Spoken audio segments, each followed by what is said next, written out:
Hey guys, and welcome back to my channel. So, this was supposed to be a deck comparison between Dimir Emerge and Golgari Emerge that I basically made during the Days of Magic duels. When I cracked open my Golgari version, I found out I stripped a lot of that deck for various parts in other decks. So I'm going to get that back together. When that deck is complete, then I will do that comparison. Probably at some point as a holdover in between Crimson Vow's release. Really excited. I can't wait for a lot of the new vampires to come out. The new Olivia looks awesome, but that's not what we're here to talk about today. So, this is going to be my originally intended Phenax mill deck, and I was going to do this earlier, but for some reason one of my cards went missing. I lost my Bog in this deck. Didn't know where it was. Eventually I found it. It was just among my collection. I don't know how it wound up there. But everything's back now, so guess I'm going to do the deck. So, just want to show. Keep these in nice blue dragon shields, matte backs, and they're pretty close to the blue satin tower. In fact, on camera, I could barely see the difference on that. Color-wise, yeah. Texture-wise, yeah. But so, this is a fun deck, like most of my decks. My playgroup is not hard, competitive. And as I have to preface at almost everyone ever since my Dimir Zombie deck video, I do these for fun. I don't really have a huge budget to put into MTG to max out every deck. So the mana base is not optimized. A lot of the support cards are not optimized. What's in here is what I want to be in here. So I just want to get that out of the way. So, this is a stupid deck. This is a fun, stupid deck.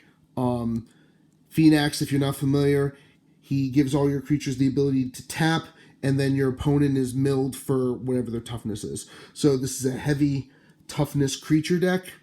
It's meant to be a grindy defense deck with a couple of big win cons, but for the most part, it's just fun to sit and annoy people at the table.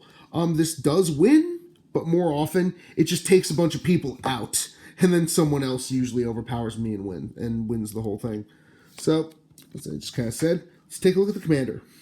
Phenax, God of Deception. Indestructible. Enchantment creature god. If your devotion is less than 7, he isn't a creature, which means he's just an enchantment, so his ability can't be activated. Now, for those of you who don't quite remember devotion, or you weren't around back then, devotion is the amount of mana symbols at the top of the card. So devotion to blue or black is less than 7, so I need at least 7 symbols in any combination of blue and or black for him to become a creature, because then of course he can tap and just mill 7, and again, he gives that to all your creatures, so he can just be in his enchantment form for that to work. So I think you get a pretty base idea of the deck. Now let's move on to the mana base. Nope.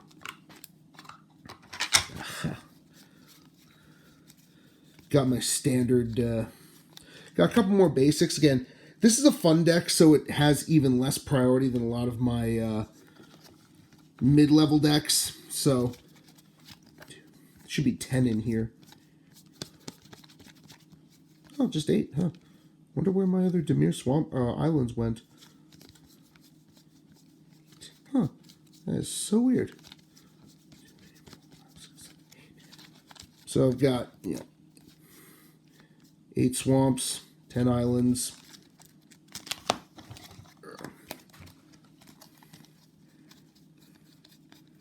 I accidentally leave them in here. They're somewhere. Man, pieces of this deck are not here. That's so weird. So, we've got Command Tower, obviously. Dreadship Reef. There's a lot of colorless stuff. Originally, this was a mono blue deck with my original beloved mill character, Ambassador Laquatus. So there was a bit of a Tron theme to this. So this was this is my budget idea of it. Again, this deck is not meant to be competitive. So Tainted Isle, one of my favorite lands of all time, all the Tainteds. Dimir Aqueduct, I like bouncing stuff to replay them, like Bog. Temple of Deceit, scrying is good. This shows you where this deck is on my priorities. This is a fun deck. So, you know, you got the taps for life, Guildgate, Submerged Boneyard. Yeah, this was definitely down there. Halimar Depths. I like the fact that I can do the look at 3, Underdark Rift. I actually think this is interesting. This was one of those cards that I don't ever really want to use seriously, so I threw it in this deck because I don't take this deck seriously. And it also gets a lot of colorless mana. Temple of the False God, speaking of colorless mana. Tron lands, of course. Urza's Towers, Power Point Urza's Mine. Basic stuff in, you know, Myriad Landscape, Terramorphic, Expansive Evolving Wilds. Urza's Factory, again, in case I do have something else to do with all of those, all that colorless mana. Making assembly workers might at least help ramp out with Phenax, you know, just get more creatures on the board. Again, Bajuka Bog, you guys know this is an auto include in any deck that has black in it for me. Oh yeah. Other artifacts. Yeah. So, Soul Ring. Duh. Millstone. Maybe not the best version of this. Where the heck did my Grindstone go? Arcane Signet. Dimir Signet. Sands of Delirium. Again, just fun stuff. This is actually a replacement because I can't find my Grindstone. I haven't shelled out for a Painter Servant. Eventually that will go in this deck. Thrawn Dynamo and Sisay's Ring, just, you know, racking up that color's mass. Thought Dissector. Again, these are literally my placeholder cards. I know Thought Dissector isn't that great. I know Sands of Delirium isn't that great. These are literally my placeholders for Painter Servant and Grindstone, respectively.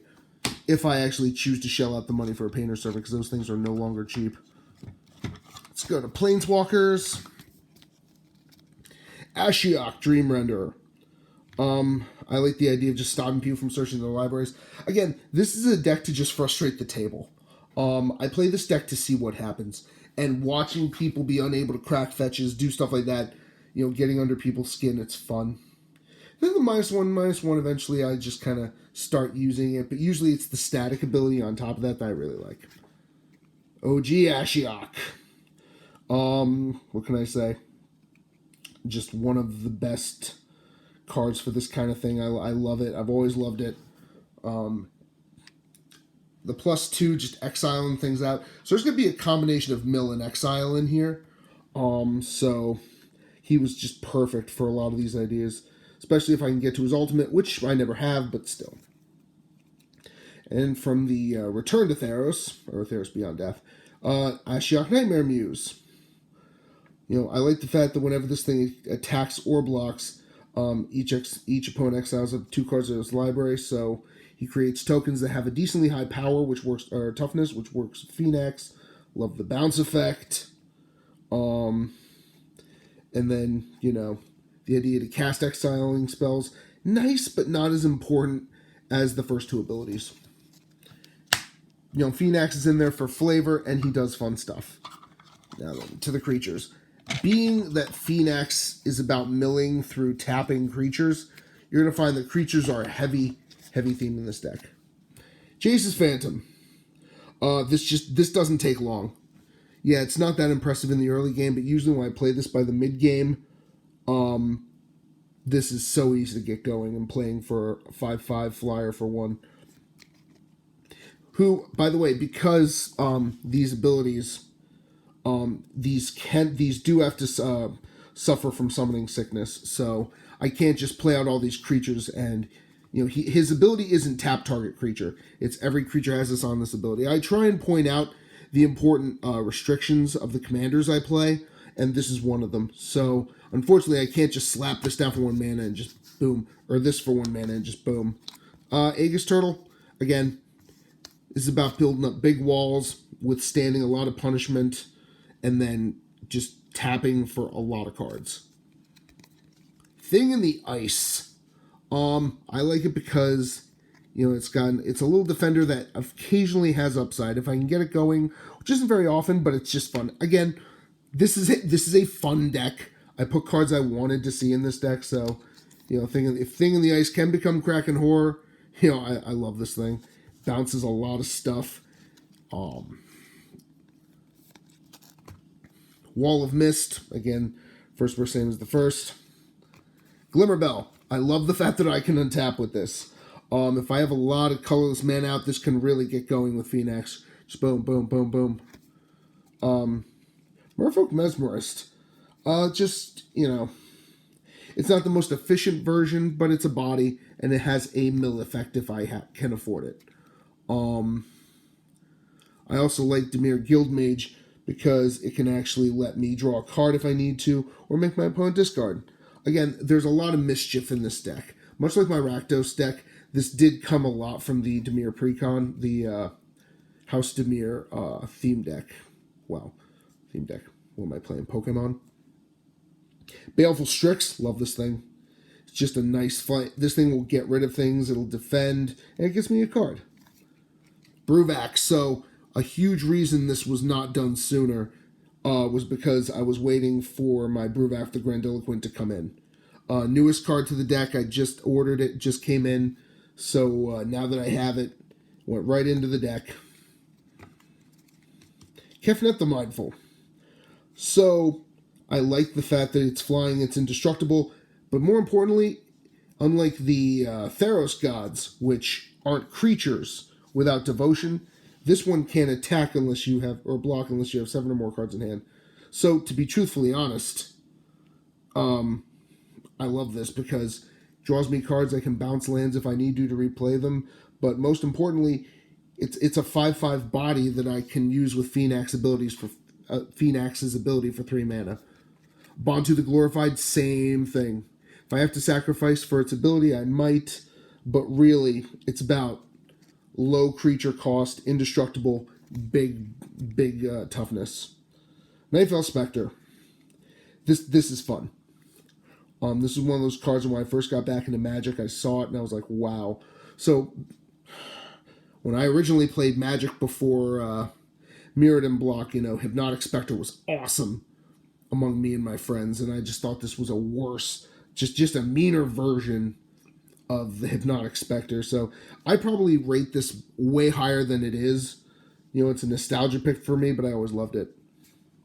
Speaking of nostalgia, he almost was the mono-colored commander. If I ever really soup this deck up, I'm probably going to make it a full, Karn liberated, just overpowered on colorless mana mill deck with Ambassador Laquatus at the center of it. He's probably going to be just find ways to make infinite colorless mana and just mill everybody out. Until that day, he's a support card in this more fun version of the deck. This foil Laquatus is one of my earliest pulls as a Magic the Gathering fan. I think I got this with my original Fat Pack with my original Torment book. So this is, I'm so happy that I was so naive. Back in that day, we didn't always play with sleeves, didn't take good care of our cards, but this foil remained in good condition. I'm very, very happy about that. Sound of the Silent Song. I like this whole thing. A lot of people don't like Inspired. I actually liked it. This thing handedly got me through some Theros and Born of the Gods draft tournaments. So I probably prize this thing way more than I should. But it's in here, the untapped ability. It mills and it discards. I love it. Shadow Mage Infiltrator. Speaking of cards that were just amazing when I was playing back in the day, this was considered one of the most crazy cards I'd ever seen. Me and my friends had ever seen back then. Again, Fear is useful. Just gets me my cards. It just fills my hand up. And, it's got 3 powers, or 3 toughness. Again, big body and a mill ability if I have to. The idea is a lot of these redundant abilities are in case someone does target or shut down Phenax somehow. Erebos, so we're back to the devotion creatures. But, I like the fact that whenever something dies, I can pay life and draw a card. And, I can also sacrifice creature, I like the engine here if I need it. And it's a nice big indestructible body. OG Erebos, 7 toughness for 4 mana, can't beat that. The opponents can't gain life is also important. The draw cards is also, like, this is such a great card in this deck, and I utterly love it. Cherish the Raging Isle. I still can't explain how this could possibly exist. The fact that, is that technically Ward? Yeah, I think that's Ward 2, basically. Just the idea that I can just, you know, if I want to attack with it, why would I? Just this guy plus Phenax equals ouch. That's all I'd say. This plus Phenax equals ouch. Thieving Magpie, just like, Shadow Mage Infiltrator, but, slightly worse. It has flying, but it costs 1 more. King Makar the Goldcurst. I really like the Inspired more than most people do, and I know I'm going to be tapping my stuff, whether it's to attack or use Phenax's ability, so to me, Inspired works well with this deck. And this Exile stuff, so yay. Syracuse Dimir Labamist. If you're running blue-black, if you're running a Dimir deck, or even if you have Dimir in the deck, this is almost an auto-include, because this is just so annoying and automatic. I love this. Red of the Silencer. She can't block, but, when she deals combat damage, exile target creature that the player controls, put a hit counter on it. Player loses the game if they own 3 or more exile cards with hit counters on them. It's awesome, because I can just threaten with this, but at the same time, she got 5 power, and she has a wicked ability. She's one of those cards that'll take the heat for cards I'd rather have stick around, but her 5 toughness does go a long way. Lazav. So whenever creature gets put into an opponent's graveyard from anywhere, so I can really junk something huge from my opponent's deck after milling them, and that just, if I can just steal a massive creature's size and then just start tapping with it, Eater of the Dead, of course this is going to be in here. This 5-cent card that was literally pennies on the dollar before this thing came into existence. Talk about cards that just change, as soon as a perfect card comes along. Just like Painter's Servant and Grindstone, even though that's a game-winning combo. EDH has a lot of creatures. This can go infinite under the right circumstances. It has, and that's the few times I've actually won with this deck. Guilt Feeder. There are 2 expensive 5-mana Judgment cards in this deck that I needed to have in this deck. I needed to. Never mind. Scalplexus isn't in here. I swore it was. I think I took out Scalplexus for Brewback. Never mind. So, the Guilt Feeder. Again, Fear isn't unbeatable, but it's pretty handy a lot of times. And I love the fact that if it isn't blocked, everybody loses 1 life for every card in their graveyard. So, I can use him in both respects. I can tap him for the 4, or I can use him to make people pay. In Commander, graveyards are going to be filled, and this can get scary. I won a lot of games during the late Judgment, early Onslaught era with this. Yes, I was traumatizing Echoes guy. Mirko Vosk. I like the mill ability, or I can just tap out. The fact that he's a flyer makes him very nice and evasive, or I can play defense with him. Again, just additional effects in case someone actually shuts down Phenax somehow. Consuming Aberration. I love this thing. Obviously a bad early game card, great late game card, because it's equal to all opponents' graveyards. So I love the effect. This guy is a late game winner. Nemesis of Reason. What can I say? If I have the avenue to attack, I get 10 cards. If I can't, I get 7 with Phenax. When I first decided I was going to make Phenax, Eater of the Dead, and just some of these cards just became automatic ideas. You know, I saw the gods, and I said those have to be in there. When this came out, I said this has to be in there. When I first saw Nemesis of Reason, I'm like, that has to be in a Phenax deck. Jace's Mindseeker. I actually like this thing, mainly because I can steal a instant or sorcery card. And it's still a 4/4 flying body. Silumgar. Similar to Nemesis of Reason in terms of stats, but the fact that he's hexproof, and when he attacks, he can just really weaken everybody. I really like that. And obviously, big toughness. Zadok. I wasn't around for Return to for original Ravnica, so somebody tell me how to pronounce this. You know, I like the fact that gets counters and you mill off of them. So if I can just get a couple of attacks even through, you know, he becomes more dangerous as a threat or as a mill. You know, I like that versatility. I couldn't help it. I could not help it. The ward on this thing. This is like the top curve of the deck, and I just could not believe it. And then, you know, the Magecraft. You know, I have a decent amount of spells in this deck, and just oof, doesn't always work. Hasn't worked yet, but you know, I love the idea behind this thing. So are all the creatures.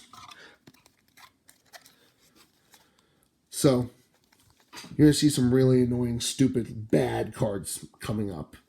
Curse of the Bloody Tome. I like auto mill. I love automatic mill cards. Memory Erosion, you know, whenever somebody casts a spell, costs 2 cards. You know, everybody, and end of their upkeep, 2 cards. Memory Sluice. I haven't really decided if it's worth its keep yet. It's worked several times where I've had enough creatures to make this really solid. You know, my basics, Portent, Ponder, I'm sure there's a Brainstorm around here. Glimpse the Unthinkable. Not the worst card. Funny enough, before this got reprinted all the time, when this was like a $30 card, my girlfriend actually bought one for me right before they started reprinting them, and they went down to being like a $10 card. She was furious. Fractured Sanity. I like this thing. For 3 mana. Oof. And a cycling ability, which on the rare occasions I have to do it, that's still not terrible. But Fractured Sanity is just so much fun. Startled Awake. You know, 13. And then I can put it into the battlefield transformed. That's awesome. You know, I'm just getting value out of this thing. You know, and then whenever it deals combat damage, I can return it to the hand. I love recursion. I love reusing things, and this is just utterly perfect for that. An original Odyssey Traumatized, probably part of my original Traumatizing Echoes deck. What else is there to say? If my opponent is tapped out, if my opponent is bored, dead, you know, you play this, you play Traumatized, then you attack with like the Guilt Feeder, and it's game. Or play Traumatized and then drop Bajuka Bog. You know, I've been fascinated with this card since I originally saw it, and that fascination still holds to this day. Brainstorm, I knew it was around here somewhere. Brain Freeze. You know, I have some cantrips, I have some cheap spells, some 1-mana creatures, so if I can get the storm going, This was a lot better when I had Isochron Scepter in this deck. Memory Lapse, you know, putting it on the top of the deck for just 2 mana, and then you mill it out. It's fun. Telling Time, you know, another cheap card. You know, put one on the top, one in my hand, one on the bottom. Classic counterspell. Dimir Charm, I love this. It's destroy target creature with power 2 or less. You know, look through and take 2 out of 3 cards, or of course counter target sorcery. Hero's Downfall, just an anti-Planeswalker. I was really considering replacing one of these cards with Washout and Psychic Spiral, because there's very little recursion in this deck. Just an ability to get all my stuff back and take a chunk out of my opponent. So, you can probably tell where this deck could easily be optimized. If I was to really start putting in engines, I don't know, an Ashnod's Altar, get some stuff going, add some zombies for Gravecrawler. I know that there are ways to just take advantage of colorless mana and go crazy with, with Laquatus, or a token machine to take advantage of Phenax. Actually, one thing I've actually heard that I was considering was Phyrexian Arena and Gravecrawler, because Gravecrawler doesn't have to tap for the sack, so I just keep bringing him back and killing him off. Bring him back, tap, sack, bring him back, tap, sack, But, yeah, I make no bones about the fact that this deck is not to be taken too seriously. It's fun. It is fun to just sit there and mess with people. Sometimes your fun does not have to come from winning the game. Especially in a melee game, just being an instigator of the chaos can be its own reward. That's a foreshadowing for Halloween. So, thank you guys for joining me. I'm glad I powered through and got this out. My voice is coming back, thankfully. And tomorrow it will be Golgari Death Touch. Once again, I beg you to please lay off the mana base. Another fun deck, and we're just going to keep chugging along until we finally get Crimson Vow product out. And then, start opening that on camera. So, thank you guys for joining me. I hope you guys keep tuning in for this, for my next video. And, of course, on Halloween, I'll be doing the Rakdos deck tech. Again, one of my top 3 decks, so I'm really excited about that. Thank you guys for joining me. Hope you guys are having a happy Halloween, and see you next time.